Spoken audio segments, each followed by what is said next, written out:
Bonjour, bonjour Alain Herman, bonjour Cédric Leroy, bonjour Laurence Poncho, bonjour Maître Le Squaren. Bienvenue à tout le monde dans ce webinaire donc, qui s'intitule Introduction au schéma de certification GDPR CARPA de la CNPD. J'espère que vous allez bien, que vous nous entendez bien. Peut-être si vous pouvez mettre un message dans le chat pour être sûr qu'on ne parle pas dans le vide. Et comme ça, on va pouvoir démarrer.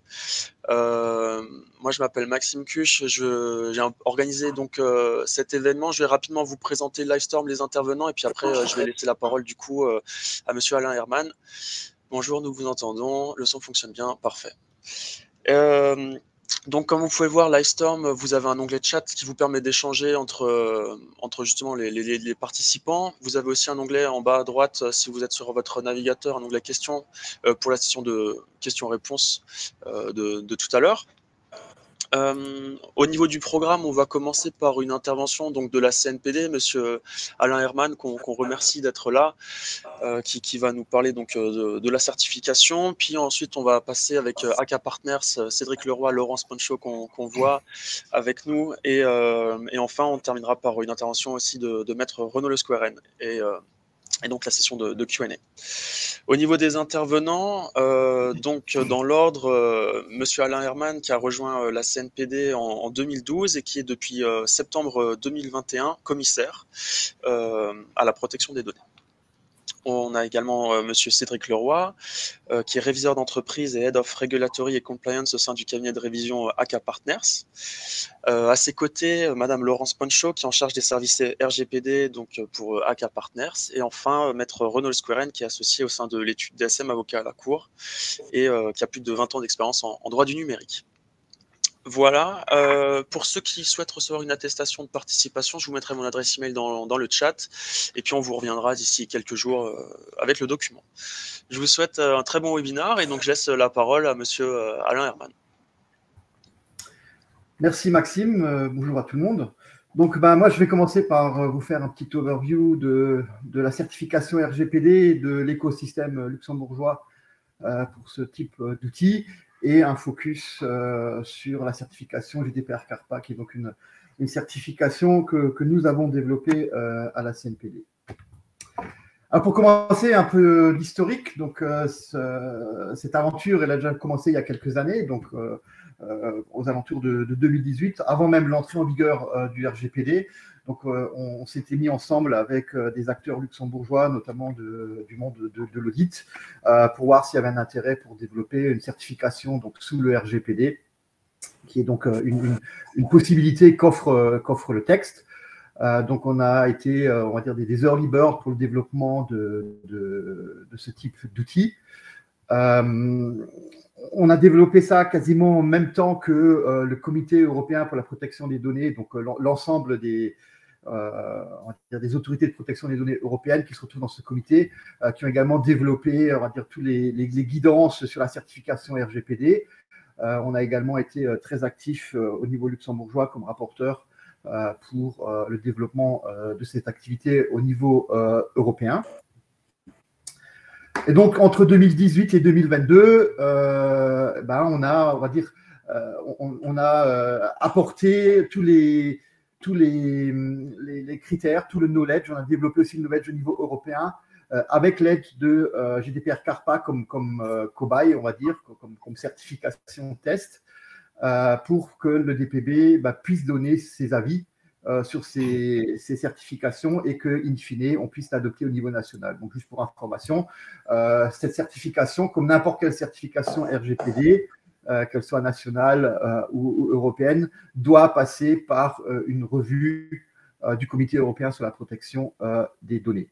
Il en est de même pour les critères d'agrément des organismes de certification, qui passe également par une revue au niveau du Comité européen sur la protection des données. Je vais y revenir brièvement dans quelques minutes. Donc, ça a pris un peu de temps, puisqu'il fallait faire toute cette montée en puissance européenne, mais en mai de l'année dernière, donc, on a eu la possibilité d'adopter le schéma de certification GDPR CARPA par le Collège de la Commission ici au Luxembourg. nous avions déjà préalablement adopté les critères d'agrément des organismes de certification. Donc, depuis le milieu de l'année dernière, tout est opérationnel pour mettre en œuvre ce schéma de certification. Et donc, entre l'année dernière et juin de cette année-ci, on a agréé des organismes de certification, donc des organismes qui étaient candidats pour effectuer cette certification, ce qui était le cas de AK Partners en collaboration avec DSM Avocats, qui sont donc devenus organismes de certification pour délivrer les certifications GDPR CARPA. Alors, comment ça se passe au Luxembourg entre les agréments des organismes de certification et la certification? Donc, au Luxembourg, c'est la CNPD qui délivre les agréments pour les organismes de certification. Donc, en fait, le GDPR, il permettait au pays de choisir entre deux solutions. Donc, soit c'est l'autorité de protection qui effectuait ces agréments d'organismes de certification, soit c'était l'autorité nationale d'accréditation en collaboration avec les autorités de protection qui font ce travail-là. Donc, il y a 4 pays qui ont choisi que ce serait l'autorité de protection qui le fait, et le Luxembourg en fait partie. Donc, nous, ce qu'on fait, on analyse les organismes de certification candidats, on analyse on va dire les exigences qu'ils doivent remplir par rapport aux critères d'agrément d'organismes de certification. Donc, il va s'agir, il y a des éléments d'indépendance, d'impartialité, les méthodologies de travail, les connaissances nécessaires pour délivrer les certifications. Et donc, s'ils remplissent tous ces critères, ils peuvent devenir organismes de certification et ils obtiennent un agrément qui est valable pour 5 ans. Durant cette période pendant laquelle l'agrément est valable, nous avons également comme mission de faire des audits de surveillance réguliers pour s'assurer de la continuité des services au niveau requis. Donc, ces organismes de certification, donc ici en l'occurrence AK Partners, eux, ce sont les organismes qui vont pouvoir délivrer des certifications RGPD, GDPR CARPA. Donc, ces certifications peuvent être délivrées à des responsables de traitement ou à des sous-traitants. Et ils ont également comme mission de surveiller, on va dire, l'usage, les potentiels changements qu'il y aurait durant la durée de validité des certifications. Alors, un organisme qui se lance dans une certification RGPD a également, on va dire, quelques contraintes. Il doit également respecter certaines règles, notamment, donc c'est un outil juridiquement contraignant, donc c'est pas simplement, on va dire, une activité qu'on fait, qu'on oublie, j'ai le certificat et puis je suis tranquille pendant quelques années. Durant toute la durée de validité d'un certificat RGPD, l'organisation doit respecter les critères du certificat, de la certification qu'elle a reçue. Elle doit maintenir cette conformité aux critères pendant toute la durée de validité de son certificat. Donc, un organisme qui a une certification pour un certain traitement, pour certains traitements, et qu'il y a des changements dans ces traitements, elle doit informer, par exemple, l'organisme de certification. Elle doit refaire une revue pour voir si c'est toujours encore conforme aux exigences de la certification. Et bien sûr, elle doit accepter de se soumettre à une vérification régulière qui est effectuée par l'organisme de certification. Alors, nous aussi, en tant qu'autorité de protection, si on est amené à contrôler une organisation qui a une certification RGPD, c'est un élément que nous, on doit prendre en compte, qui peut être un élément, en cas de non-conformité de sanctions, ça peut être un élément atténuant,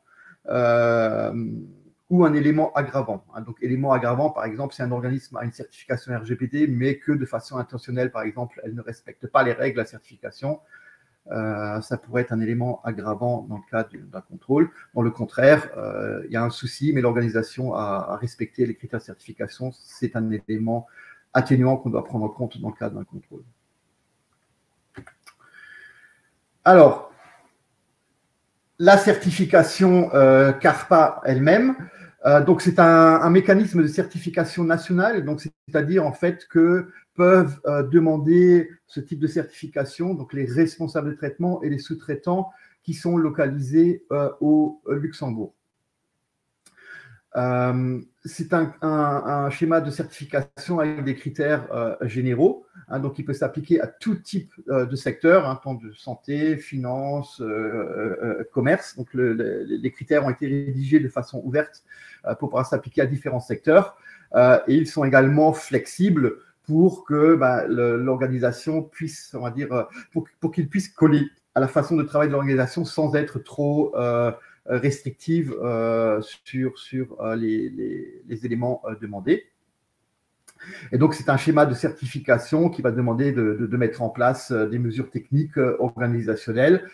Il a été développé avec un fort focus sur la mise en œuvre de la responsabilité, l'accountability du responsable de traitement ou du sous-traitant. Et bien sûr, une attestation, la certification RGPD CARPA, c'est comme une attestation qui est délivrée par une partie tierce indépendante qui vérifie que tout fonctionne comme demandé dans les critères. Alors, voilà la certification GDPR CARPA, elle contient trois sections. Alors, un petit élément que je veux quand même encore clarifier avant, je pense que je ne l'ai pas mentionné. Donc, une certification RGPD, ça permet de certifier des traitements de données à caractère personnel. Hein. Donc, ce n'est pas une organisation en tant que telle. L'entreprise, elle peut dire, voilà, j'aimerais me faire certifier le traitement A, le traitement B, le traitement C. Et donc, c'est ce type de certification qui fonctionne sur RGPD. Une certification qui ne se concentrait pas sur les traitements ne pourrait pas être reconnue au niveau du RGPD. Donc, la certification CARPA, elle a 3 sections. Donc, la première section, la section 1, en fait, c'est une section qui concerne la gouvernance. Dans cette section-là, en fait, on va retrouver tous les critères qui sont communs à la gestion, on va dire, des traitements pour être conforme à RGPD. C'est là-dedans qu'on va retrouver les critères, on va demander de mettre en place des politiques et des procédures. C'est là-dedans qu'on va vérifier s'il y a un registre des traitements et qu'il est géré correctement. C'est là-dedans qu'on va vérifier si, on va dire, les mécanismes qui sont liés au respect du droit des personnes ou à la possibilité de répondre aux droits des personnes sont opérationnels. C'est là-dedans qu'on va aussi encore vérifier, par exemple, s'il y a en place une gestion des violations de données. Également, tout ce qui est awareness et compétences, donc développement du personnel par rapport à la protection des données. Et ensuite, on a une section 2, qui est une section qui, elle, s'applique aux organisations qui sont responsables de traitement pour les traitements qu'ils souhaitent faire certifier. Et donc, c'est là-dedans qu'on va retrouver, en fait, les exigences pour se conformer à tous les principes du RGPD qui s'appliquent à un traitement de données à caractère personnel. Et la section 3, c'est la section qui, elle, s'applique aux sous-traitants. C'est là-dedans qu'on va retrouver toutes les exigences qui s'appliquent aux sous-traitants lorsqu'ils traitent des données à caractère personnel pour le compte d'un responsable de traitement. Hein. Donc, on va retrouver des éléments de sécurité, on va retrouver des éléments de sous-traitance. On va également retrouver des éléments comme, par exemple, lorsque le service de sous-traitant s'arrête, qu'est-ce qu'il faut mettre en œuvre, et ainsi de suite. Alors, c'est une certification, vous voyez peut-être aussi, c'est un peu petit sur l'écran, mais qu'il est également mentionné les transferts des données vers des pays tiers. Alors, donc, ce n'est pas une certification pays tiers. Par contre, on va quand même vérifier dans ce type de certification, si l'entreprise, si elle transfère des données vers les pays tiers, si elle a mis en œuvre les mécanismes requis ou les exigences requises par le RGPD, mais on ne va pas vérifier le transfert en tant que tel et vérifier l'entité qui reçoit les données. Ce type de certification, c'est une certification RGPD différente qui n'existe pas encore aujourd'hui, mais qui est en cours de développement. Hein. C'est ce qu'on appelle aussi généralement une certification article 46.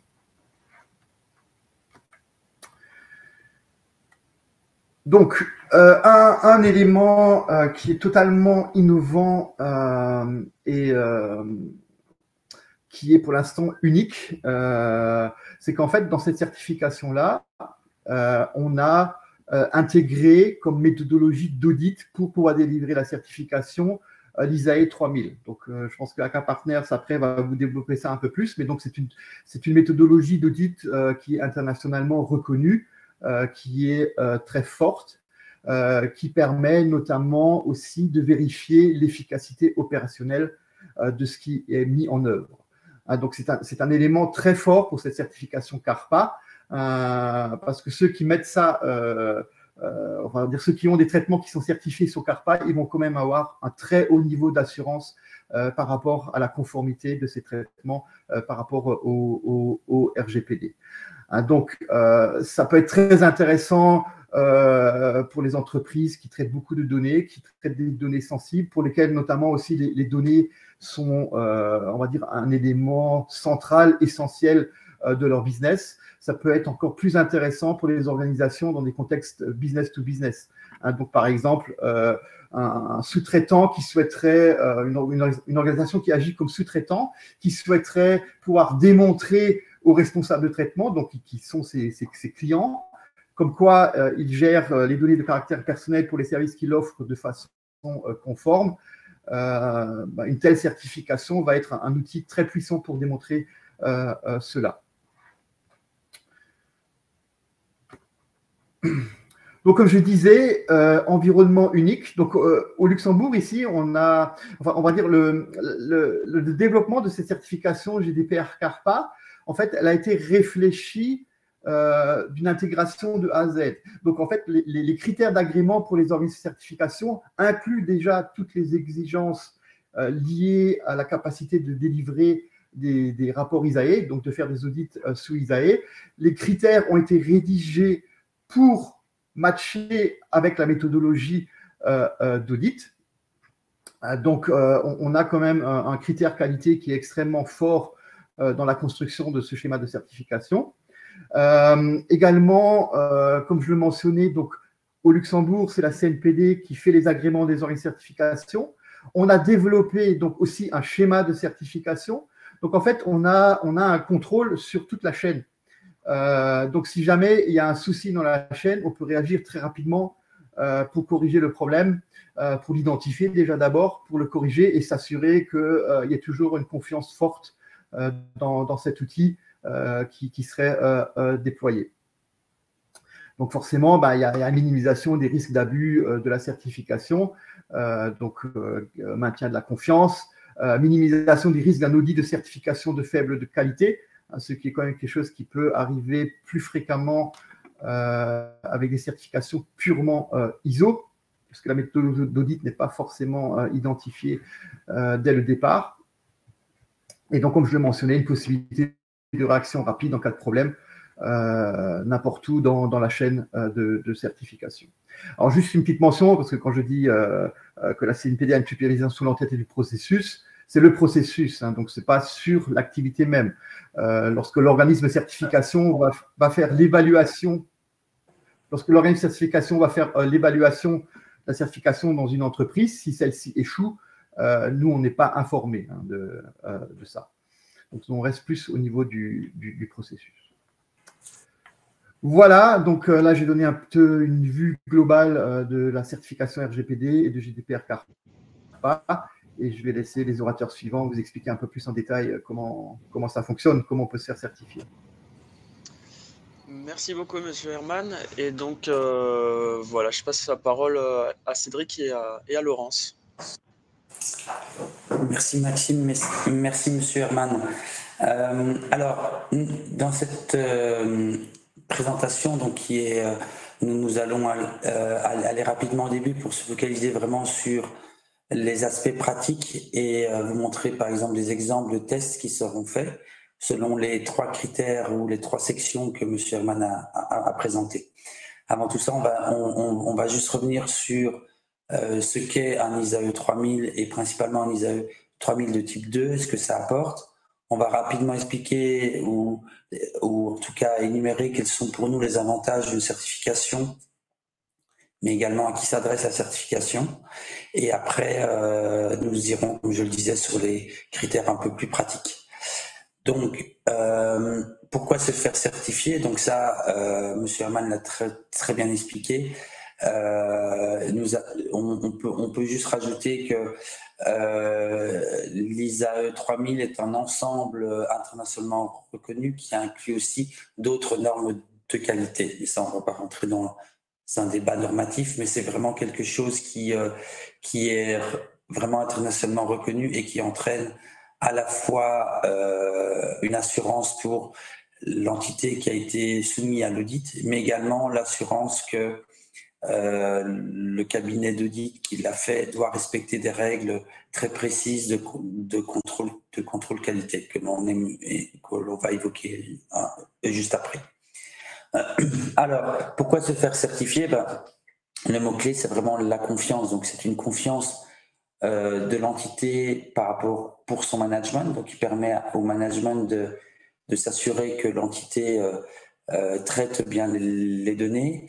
Il y a malheureusement depuis quelques années c'est quasiment des drames au niveau des sociétés quand il y a une fuite de données ou un mauvais traitement des données, que ces données sont on peut même avoir des chantages de certaines entreprises, donc c'est vraiment des traumatismes auprès des PME, mais également aussi des grandes entreprises. Donc le fait d'avoir une certification permet de minimiser ces risques-là et en tout cas permet au management local, mais également sur des grands groupes, d'avoir une assurance sur le processus et le traitement des données au niveau du management luxembourgeois. Mais c'est également un deuxième niveau d'assurance, c'est au niveau des clients. Donc, toute entreprise qui se fait certifier, c'est un élément qui peut être partagé aux sociétés avec qui ils travaillent, comme un label. Donc ça donne confiance aux partenaires. Et finalement, et je dirais même le plus important, s'il y a une délégation ou un outsourcing de certains processus, ça permet à toutes les entreprises dans cet outsourcing d'avoir confiance l'une dans l'autre. Donc vraiment, c'est vraiment la pierre angulaire des relations d'affaires. Et enfin, dernière chose, avoir une certification n'immunise pas un problème de sanction ou un problème plus tard de fuite des données ou de mauvais traitement, mais ça en minimise le risque. Alors, l'ISAE 3000, donc en fait, je vais directement aller à ce slide-là, qui est peut-être plus parlant pour tout le monde. En fait, donc c'est une norme internationalement reconnue. Donc c'est un rapport qui donne une assurance dite raisonnable, donc pas absolue, mais raisonnable, que le cabinet d'audit va pouvoir émettre.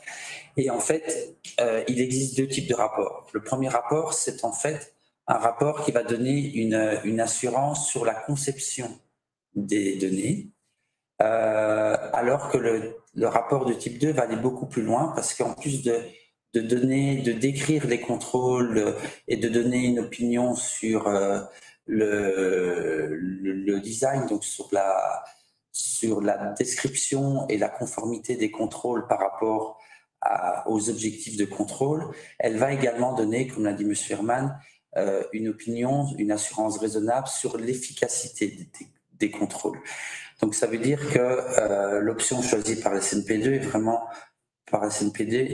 un contrôle, une exigence assez forte, parce que on va vers une certification qui permet de décrire les contrôles, deuxièmement de s'assurer que les contrôles sont bien élaborés pour répondre aux objectifs de contrôle, et troisièmement que ces contrôles sont effectués de façon efficace et que les contrôles ont bien été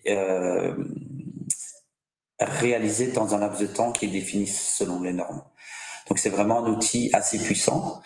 Quels sont les avantages? Les avantages, comme je viens de le dire, c'est vraiment l'assurance et se prémunir sur les amendes. Parfait.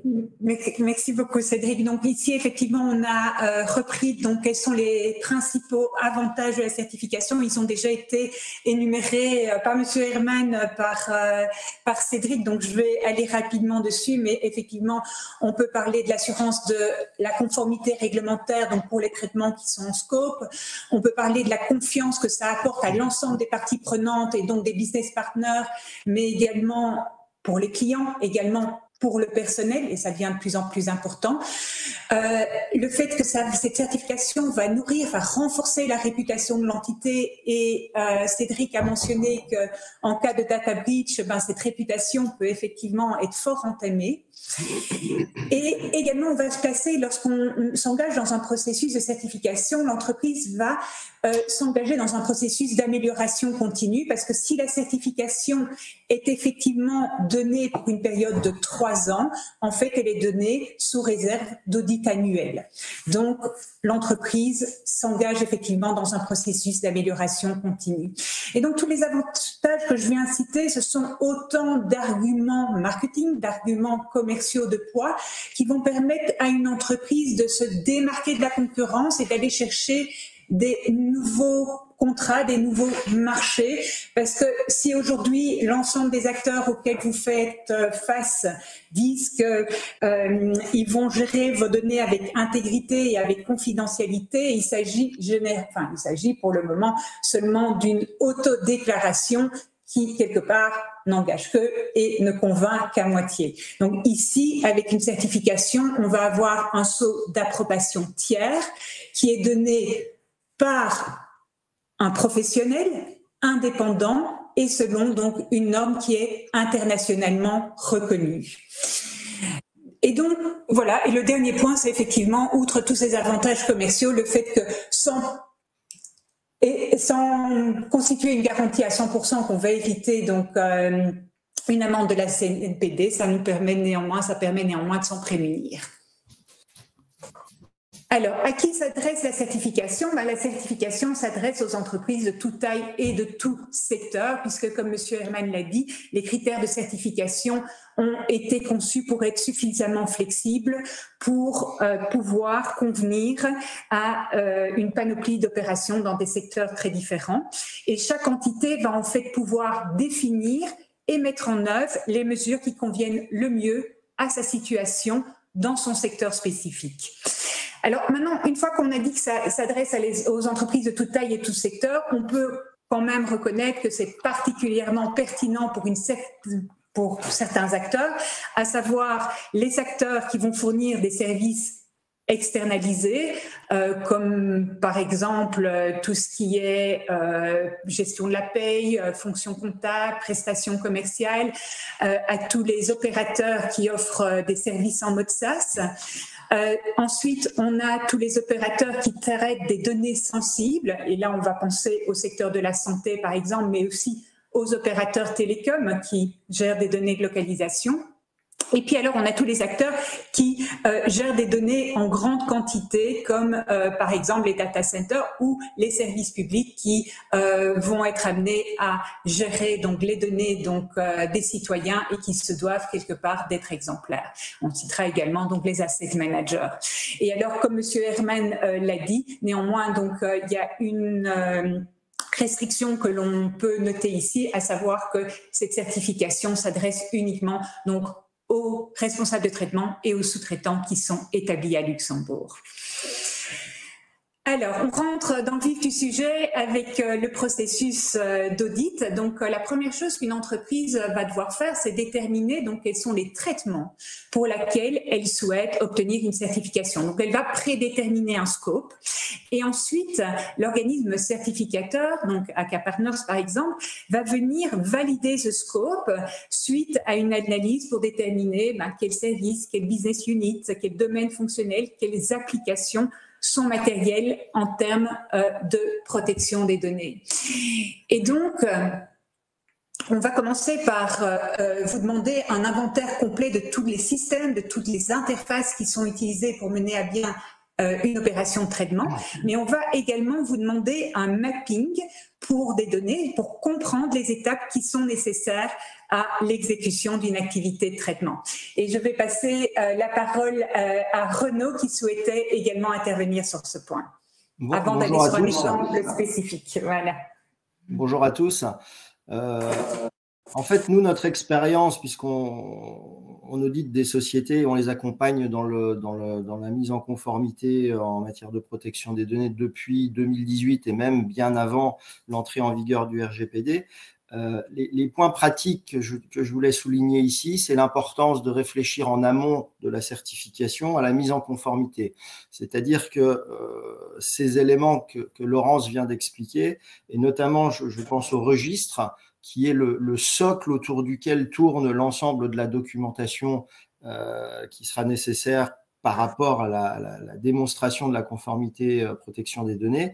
Ce registre doit être pensé bien en amont, complété. Et donc, pour participer de manière efficace au processus de certification, eh bien, il va falloir, bien avant le début de la certification, réfléchir de manière très précise à ce que Laurence vient d'indiquer. Et on verra par la suite, il y a d'autres éléments, mais le mapping des flux de données, les intervenants, les outils utilisés, et tout ceci, à un moment donné, d'une manière ou d'une autre, devra se refléter dans le registre des traitements. Et comme ça a été dit par les orateurs, la certification porte non pas sur l'entreprise, mais sur certains traitements. Et donc, il faudra ensuite que les opérateurs réfléchissent aux traitements qui leur semblent pertinents de faire certifier. Merci beaucoup Renaud. Et donc là, on va arriver sur un petit exemple pour vous montrer comment ça se passe. Donc on a pris deux exemples qui vont parler à tout le monde, à savoir le recrutement et la newsletter. Donc on a le type d'activité, donc on va prendre recrutement. Le rôle de l'institution, donc dans ce cas-ci, c'est le responsable de traitement. On regarde le niveau 1 de l'organisation, dans ce cas-ci, donc il s'agit d'une institution financière. Le niveau 2 de l'organisation qui est responsable de ce retraitement, c'est le département RH. On va regarder quelles sont les applications fonctionnelles, dans ce cas-ci un SAP RH, et puis on va regarder donc au niveau IT ce qui est mis en place. Donc là on a Windows Farm, Oracle et la base de données Oracle, et puis au niveau process on a tout ce qui est le process pour les candidatures, on a tout ce qui est la gestion des job offers, et on a tout ce qui est le hiring process. Donc voilà, c'est ce qu'on va trouver comme mapping, comme information donc dans le mapping. On a fait le même exercice pour la newsletter, donc on est dans le même type d'institution, donc institution financière responsable de traitement.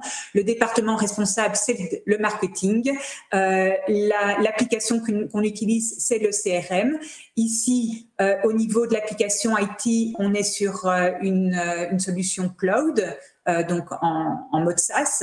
Et puis au niveau des process, on a tout ce qui est envoi des newsletters, on a tout ce qui est la gestion des inscriptions et des désinscriptions. Donc voilà pour être un peu plus spécifique sur le type d'information.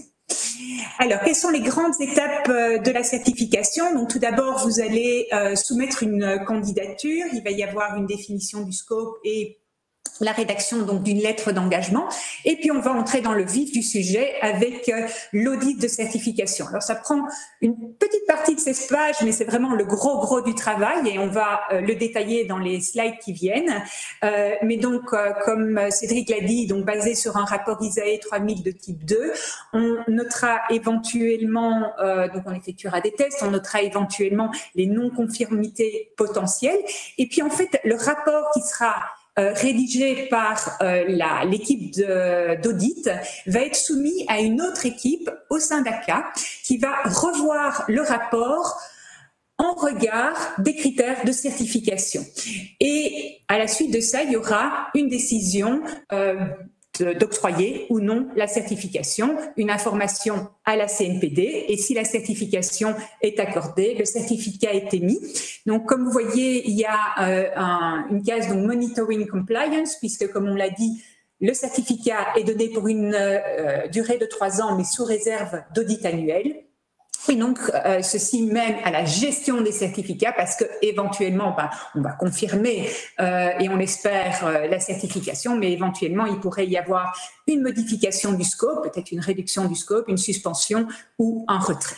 Donc, voilà pour les grandes étapes de la certification. Alors, maintenant, quand on parle de la tâche de l'audit, de la phase d'audit proprement dit, il faut bien comprendre que l'objectif de la mission de certification, c'est d'obtenir une opinion sur la pertinence de 3 choses, de la conception, de la mise en œuvre et de l'efficacité opérationnelle des contrôles internes en matière de protection des données, et tout ceci par rapport au cadre CARPA. Et Renaud, je vais passer à nouveau la parole.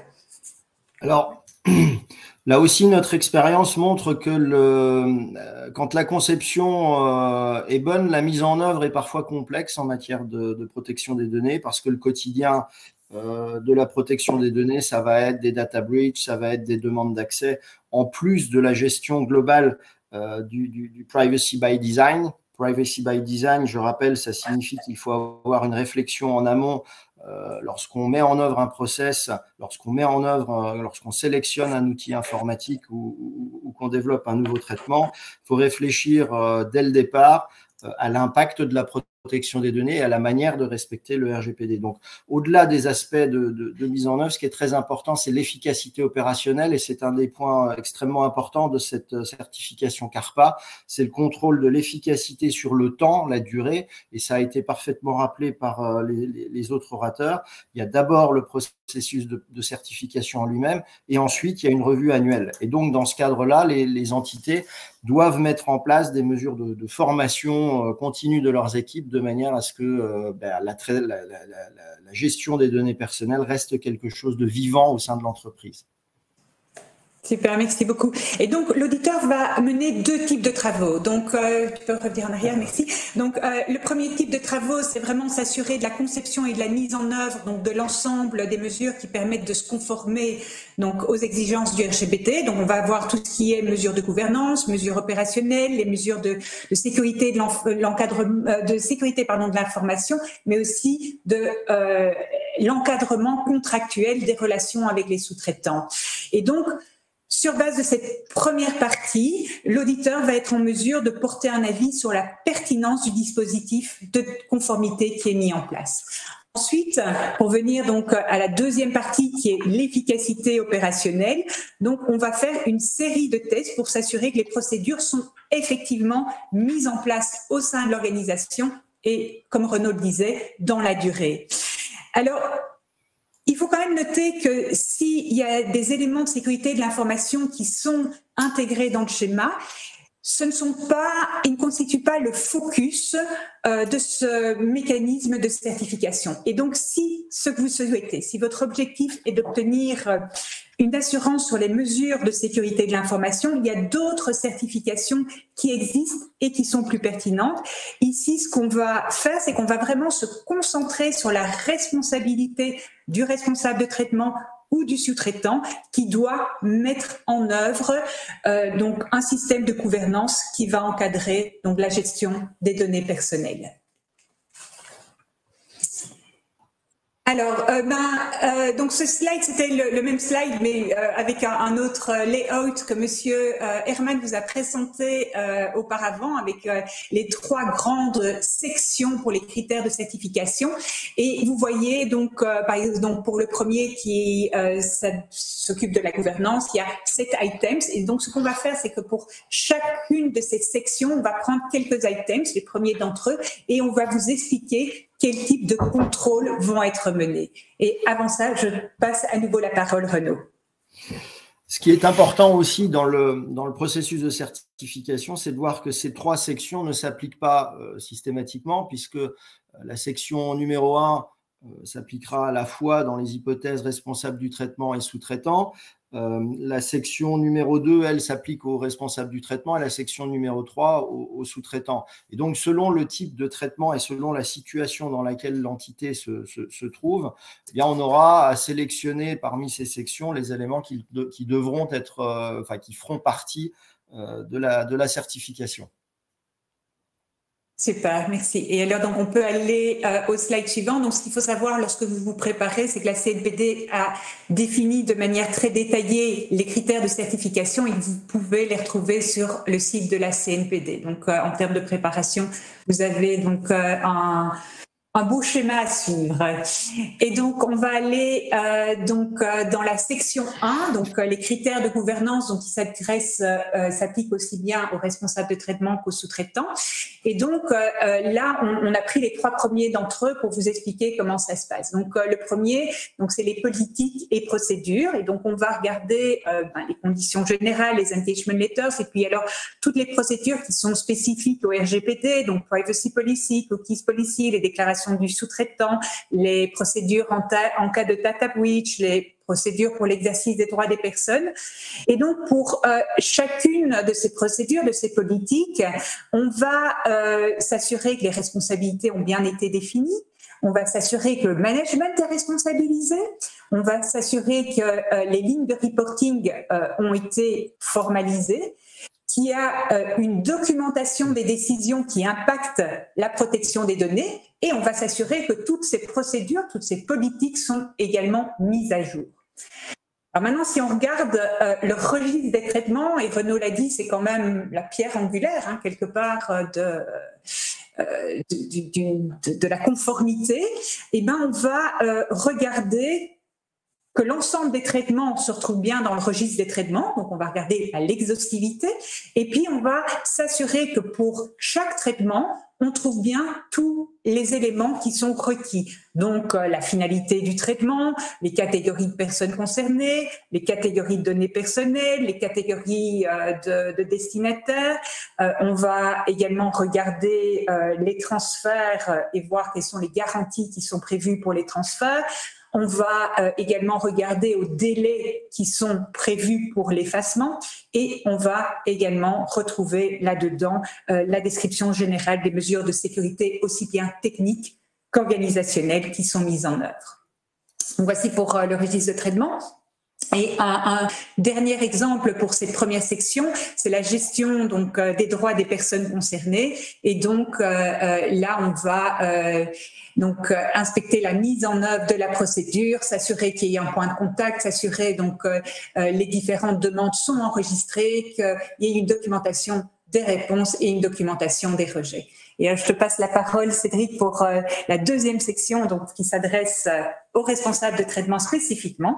Oui, alors, donc là, on a mis l'accent, donc on ne va pas le parcourir tout en détail, aussi pour avoir le temps de te répondre aux questions, mais globalement, vous avez l'exigence qui est l'intégrité et la confidentialité au niveau de la sécurité. Et donc, il faut s'assurer, donc c'est dans le descriptif, donc des différents contrôles et des politiques. Et donc, par rapport à ça, une des procédures d'audit qui sera faite, ce sera la revue, l'inspection de l'existence, mais aussi de l'exhaustivité des différentes politiques qui sont marquées ici sur ce slide. Donc, vous disiez existence, mais également efficacité et bonne application de ces politiques. Et donc ça, c'est quelque chose d'assez exhaustif et qui demande également une bonne préparation, comme le disait Maître Lusqueren, en amont. Parfait. Et alors, je reprends la parole donc pour la dernière section pour vous montrer à nouveau comment les contrôles vont s'effectuer. Donc, comme vous le savez, lorsqu'on fait appel à un sous-traitant, il est de la responsabilité du responsable de traitement de s'assurer que ce sous-traitant satisfait à des garanties suffisantes en matière de sécurité de l'information. Et donc, il est de sa responsabilité de faire appel uniquement à des sous-traitants qui présentent ces garanties suffisantes. Et donc, on va tout d'abord encadrer la relation avec le sous-traitant par des contrats, et on va inspecter les contrats. Donc, quand on inspecte les contrats, on va regarder à l'objet, à la durée et à la finalité du traitement. On va regarder à la répartition des responsabilités et des obligations en matière de confidentialité des données personnelles. On va également regarder aux conditions de restitution et de destruction des données en fin de contrat. Donc, elles devront être prévues dans le contrat.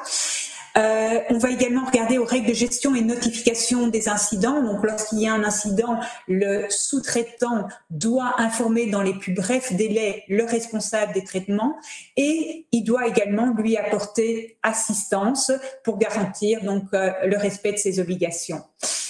On va également s'assurer donc qu'il y ait donc des mesures de sécurité qui soient mises en place et on va assurer leur revue régulière et on va prévoir des moyens pour vérifier l'efficacité des garanties qui sont offertes par le sous-traitant et donc ça va se faire par des audits de sécurité, des visites des installations par exemple. On a le point suivant qui est le sous-sous-traitant, hein, et donc là on va s'assurer donc du respect des obligations, donc que le sous-traitant ait obtenu l'autorisation du client, de son client, donc du responsable de traitement, pour faire appel à un sous-sous-traitant, et on va regarder également que les garanties sont suffisantes. Et puis alors, on a le dernier point sur les transferts vers les pays tiers. Et là, M. Herman en a parlé. Donc, ce qu'on va vérifier, c'est une décision d'adéquation. On va regarder que les garanties sont appropriées et on va regarder aux règles contraignantes qui sont mises en place au niveau de l'entreprise. Alors, de façon, parce que on veut bien répondre à vos questions, mais en gros, il y a vraiment 4 équipes au niveau de AK Partners qui va travailler. Et comme on l'a dit, déjà l'équipe qui va faire l'évaluation, qui sera l'équipe terrain. Je vais passer au 3e bullet point, c'est l'équipe certification, donc ceux qui vont refaire la certification finale. Donc, ce seront 2 équipes différentes. Donc, on est vraiment sur un processus de 4 yeux, voire de 8 yeux, parce que chaque équipe, il y aura un doer et un reviewer. Il y aura également une revue qualité, donc on aura un réviseur d'entreprise qui fera avant l'émission d'un rapport, qui fera une revue de la qualité globale de notre rapport. Et enfin, finalement, notre audit, l'équipe d'audit interne qui refera un processus, une revue annuelle du processus avec des tests de détail. Donc, c'est vraiment un processus contraignant, mais qui est le garant d'une grande qualité pour les entités certifiées. Et enfin, la CNPD, comme l'a dit M. Herman, fera une revue de nos processus chez AK Partners. Renaud. Juste un mot, il faut que les entités qui passent dans ce processus de certification aient à l'esprit que c'est un volume de travail interne également important, parce qu'il va falloir mettre des équipes à disposition des auditeurs d'AK Partners. Et donc, pour que ce type de certification, comme tous les audits, j'ai envie de dire, se passe bien, il faudra réfléchir à dédier du personnel, du temps pour répondre aux questions, pour assister, pour accompagner, pour présenter les documents. Donc ça aussi, c'est un élément à prendre en considération dans la réflexion autour de la certification. Merci. Et donc, en conclusion, donc pour pas se répéter, donc c'est vraiment un message clair la certification permet un message clair aux différentes intervenants que les données sont traitées avec intégrité, confidentialité et conformité. Et en fait, et puis deuxièmement, ça donne une assurance par rapport aux intervenants internes et externes du bon traitement des données. Voilà, donc c'est un argument commercial, mais également un argument de prévention. Merci pour votre attention. Donc vous aurez nos slides après et je propose, Maître Skuren, de vous laisser la parole et peut-être de parcourir après les questions. Donc voilà, je vais être relativement bref. Je pense que de manière exhaustive, tout a déjà été dit et après il faut faire. Mais d'un point de vue pragmatique, à quoi doivent penser les entreprises avant de se lancer dans le processus? Premièrement, comme je viens de le dire, au temps qu'il va falloir consacrer à cette certification, tant en amont, avec tout ce qui va être nécessaire de faire en termes de pré-certification ou de pré-audit, en fonction de ce qu'on va choisir. Donc, de manière générale, l'entreprise, évidemment, doit être conforme en tout point au RGPD depuis 2018, ça, on le sait. Mais sur ce qui est particulièrement du process de certification, comme ça a été expliqué, il s'agit de certifier l'un ou l'autre traitement. Donc, la réflexion se portera sur ce qu'on veut faire certifier. Est-ce qu'on veut le faire certifier pour des raisons commerciales vis-à-vis de l'extérieur? Est-ce qu'on veut le faire certifier pour des raisons de respect de régulation, CSSF, commissariat aux assurances ou autres? Est-ce qu'on veut la certification pour pouvoir accéder à certains marchés? C'est une réflexion à avoir. Ensuite, il faudra avoir à l'esprit le temps qu'il faudra consacrer au moment de la certification et enfin le temps qu'il faudra consacrer tous les ans à la formation et aux mesures de contrôle suite à la certification. Donc, en fonction du choix du traitement qui sera fait par l'entreprise, il faudra regarder et analyser en amont le socle d'éléments qu'il faudra, la section qu'il faudra travailler plus en détail, selon qu'on est dans une situation de traitement responsable du traitement ou sous-traitant. Donc, socle, la section 1 pour le socle commun, de tout ce qui est gouvernance, le socle 2 pour la sécurité, minimisation, transparence, donc les grands principes, et le socle 3 pour ce qui est des sous-traitants, et notamment, last but not least, les contrats avec les contrats entre les responsables du traitement. Je souligne sur cette section 3 qu'il y a des débats immenses, permanents, sans fin, sur la qualification de responsable du traitement, de sous-traitant ou de responsable conjoint. Donc là aussi, il faudra en amont être capable d'argumenter le choix qu'on fera de qualification. Le deuxième point, tout le monde ne part pas à égalité dans ce système de certification. Il y a d'un côté les entreprises qui ont une longue habitude des processus d'audit interne, d'audit externe, des processus de certification avec les certifications en matière de sécurité, 27001, etc. Et celles qui n'ont pas cette culture, qui n'ont pas cette habitude et qui se retrouvent depuis quelques années seulement confrontées à ces nouvelles obligations, notamment en matière de RGPD. Alors, c'est important d'en parler parce que quand on est dans le monde régulé, on a déjà des équipes internes, on a déjà des gens qui sont qualifiés, expérimentés et compétents pour comprendre ce type de réglementation. Dans d'autres types d'entreprises, ces équipes ne sont pas là. Il va falloir réfléchir, en tout cas de manière temporaire, à compléter les équipes internes légales dans le meilleur des cas quand il y en a, par des spécialistes RGPD externes, de manière à transférer vers l'interne la connaissance de cette matière. Ensuite, un élément supplémentaire qui est toujours une réflexion à avoir de mon point de vue, en tout cas c'est ce que nous on prône chez DSM, c'est la réglementation dans tous les cas de figure prend beaucoup de temps et coûte beaucoup d'argent aux entreprises. Essayez lorsque c'est possible de fusionner la documentation de manière à remplir différentes obligations avec un seul document. Je cite dans ce slide tout ce qui est AML et protection des données. Il y a un certain nombre de documents qui peuvent être communs dans ces réglementations et donc en plus d'avoir une réflexion autour de l'AML d'un côté et autour du RGPD de l'autre, il faut avoir un troisième niveau d'analyse qui permettrait d'essayer de fusionner, de simplifier les choses de manière à ce que vos équipes en interne ne passent pas leur temps à remplir des documents qui parfois pourraient sembler un peu redondants, mais un coût pour l'AML, un coût pour le RGPD, un coût pour une certification technique ou autre. Donc, encore pour conclure sur ce slide, les entreprises ne partent pas à égalité et dans la réflexion en amont, eh bien, il faut qu'elles soient capables d'être tout à fait objectives sur l'état de leur force pour mener à bien ce type de projet. Le dernier point, moi, le monde économique luxembourgeois, mais pas que, européen de manière générale, attend ce type de certification depuis 2018. C'est des sujets sur lesquels on a tous travaillé. Donc, je salue l'effort qui a été fait à Luxembourg. C'est tout à fait remarquable. Je pense que, de toute façon, pas mal d'entreprises vont devoir passer par ce type de certification, pas pour tout leur traitement, mais pour un certain nombre de traitements, peut-être plus en fonction de ce que j'ai déjà dit, soit pour des questions commerciales, soit pour des questions réglementaires, soit pour des questions d'accès à certains marchés. Toutes n'auront pas besoin de ce type de certification, mais il est évident que, et je rejoins complètement ce qui a été dit par AK Partners, c'est un argument commercial. Simplement, ce n'est pas uniquement un argument commercial. Il y a des hypothèses où des réglementations imposent de manière explicite une conformité au RGPD. Je cite la circulaire 22.806 pour ce qui est d'outsourcing dans le monde régulé sous contrôle de la CSSF.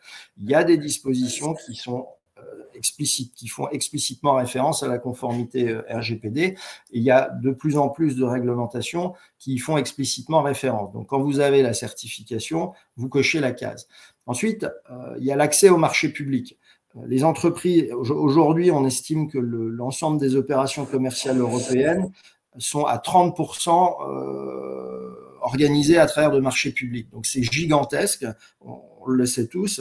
Eh bien, l'accès au marché public est soumis au respect du RGPD. Donc là aussi, le fait d'être capable de cocher la case par une certification vous simplifiera dans le cadre de l'analyse qui sera faite de vos propositions et de vos offres, simplifiera évidemment cet aspect-là et donnera confiance aux décisionnaires. Dernier élément que je cite, mais il y en a certainement beaucoup d'autres encore, mais la protection des données est un des éléments ESG, et donc tous les critères ESG permettent en fait ou imposent à certains, par exemple, fonds d'investissement qui vont vouloir investir dans des startups, dans des entreprises, dans des SPV, de respecter un certain nombre de critères. Parmi ces critères, il y a les critères de respect de la protection des données. Et donc, encore une fois, pour se rendre attrayant, si on souhaite des investisseurs de type fonds ESG, eh bien, avoir une certification est un élément tout à fait remarquable, mais également pour pouvoir investir lorsqu'on est un fonds ou lorsqu'on est un gestionnaire de fonds, une Manco ou autre, pour pouvoir investir dans des structures, eh bien, ces structures également vont devoir être capables de démontrer le respect de la protection des données, et la certification est une des réponses à ça. Donc, pour conclure, c'est quelque chose de très neuf, on en est qu'aux prémices, donc évidemment ça va prendre du temps à infuser dans l'écosystème luxembourgeois. Je suis convaincu que c'est quelque chose qui va devenir la norme pour un certain type d'entreprise et d'industrie. Évidemment pas pour les plus petites et pas pour celles pour qui ce serait un coût démesuré de mettre en place notamment les équipes, mais néanmoins il y a tout un type d'industrie, d'entreprise, et ce qui a été cité me semblait tout à fait pertinent, tout ce qui est médical, traitement de données particuliers, traitement de données en masse. Bien, pour ces entreprises, ça va devenir essentiel en termes réglementaires, en termes commerciaux et en termes d'accès à certains marchés. Merci beaucoup. Merci pour ces éclaircissements du coup sur la certification GDPR CARPA. On a reçu plusieurs questions. Peut-être pour commencer dans l'ordre, on a une question. Y a-t-il des approches similaires dans d'autres pays de l'Union européenne? Peut-être Monsieur Alain Herman, si vous voulez répondre. Oui, je peux répondre à cette question. Alors, pas avec l'ISAE sous-jacent. Ça n'existe nulle part ailleurs. Donc, c'est quelque chose que nous, on a créé, qui est totalement innovant. Il y a d'autres on va dire certifications en cours dans d'autres pays, mais c'est du pur ISO. Hein. Personne d'autre, pour l'instant, n'utilise l'ISAE comme méthode sous-jacente, sachant aussi qu'en fait, comme je disais, dans les autres pays, à part le Luxembourg et 3 autres pays, c'est l'organisme d'accréditation nationale qui effectue les agréments pour les organismes de certification, et eux, ils sont complètement, on va dire, coincés dans l'ISO, et donc ce type d'approche n'est même pas forcément réalisable dans ce type de pays. Merci. Une autre question. Bonjour, quel est le délai moyen pour obtenir cette certification? Au bout des 3 ans, la procédure est-elle allégée ou doit-on refaire tout depuis le début? Merci. Je ne sais pas qui veut répondre. Je peux y répondre. Alors, je ne suis pas avocat, mais je vais faire une réponse d'avocat. Je vais simplement dire que ça dépend de la taille et de la taille de l'entreprise. Généralement, un processus de ISAE 3000, ça prend 3 mois de travail. Quand on est dans un environnement qui est, comme le disait Maître Le Skeron, qui est habitué à faire ce genre de certificat, ou en tout cas ce genre de processus de rapport avec l'audit, mais normalement il faut compter 3 mois pour un processus d'audit. Et évidemment, après 3 ans, la procédure n'est pas allégée, dans le sens où on reteste l'entièreté des contrôles. Maintenant, ce qui est allégé, c'est toute la partie description des contrôles. Il n'y a pas changement de description des contrôles pour l'entité qui se fait certifier. L'investissement est beaucoup moindre après lors du deuxième cycle de 3 ans. L'investissement est assez important lors du premier cycle, mais beaucoup moins lors du deuxième, mais les travaux d'audit restent similaires. Merci. Il y a une question aussi. Combien d'institutions sont certifiées et dans quel secteur au Luxembourg? Peut-être Monsieur Herman, si vous avez des éléments. Oui. Pour l'instant, il n'y en a aucune. Hein. Donc, les agréments des organismes de certification, c'est extrêmement récent. Donc, la disponibilité de cet outil, c'est très récent. Pour l'instant, il n'y a aucune certification RGPD en Europe. On est d'ailleurs le premier pays où on est totalement opérationnel. Maintenant, sur les échos que moi j'ai eus, c'est que pour l'instant, les entreprises sont en train de prendre connaissance, on va dire, de cet outil, de la potentielle valeur ajoutée pour eux. C'est surtout les gens privacy, qui ont des fonctions privacy, DPO et autres organisations qui sont convaincus par cet outil d'utilité. Donc maintenant, ils sont aussi dans une phase de convaincre le management. Et ceux qui sont un peu plus avancés, ils sont en train de sécuriser aussi le budget pour faire ce type de certification. Donc, on est au tout début. Voilà. Et si je peux me permettre, pour rebondir sur la réponse de M. Herman, c'est que c'est une fantastique opportunité. Ça veut dire que chacun d'entre vous peut être le premier à être certifié et en termes de réputation, ça peut être excellent. Donc, allez-y, n'hésitez pas, il n'y a pas de temps à perdre, je dirais. Vous parliez de budget, justement, on avait une question par rapport à ça. Et peut-être, Cédric, ça va dépendre aussi, comme vous l'avez dit dans votre réponse précédemment. Mais donc, il y avait une question sur quel niveau de budget se trouve-t-on si vous avez des éléments, oui. Non, oui, c'est vraiment ça. Après, quand on fait un processus de certification d'ISAE 3000 d'une entité, d'un certain nombre de personnes et d'un processus de chaîne de valeur, comme par exemple le traitement d'une information financière, on est sur des budgets qui sont quand même en dizaines de milliers d'euros. Maintenant, cela va dépendre comme j'ai dit, de la taille de l'entreprise. Ce qui est important, c'est qu'il y a le rapport ISAE 3000, c'est un rapport qui généralement fait au minimum une 50aine de pages. Parce qu'il y a la partie description, il y a la partie contrôle, et donc ce temps-là prend du temps, mais chaque entreprise a un budget, aura un budget d'audit qui sera propre à son activité et à sa complexité. Super, merci beaucoup pour toutes ces réponses. On ne va pas déborder trop sur le timing, il y a d'autres questions, mais je vous partagerai aussi les adresses email des intervenants si jamais vous voulez continuer les discussions. Et donc, un grand merci pour avoir assisté à ce webinaire et on vous souhaite alors, à toutes et à tous une très bonne journée. Merci. Merci à tous. Merci. Au revoir. Au revoir.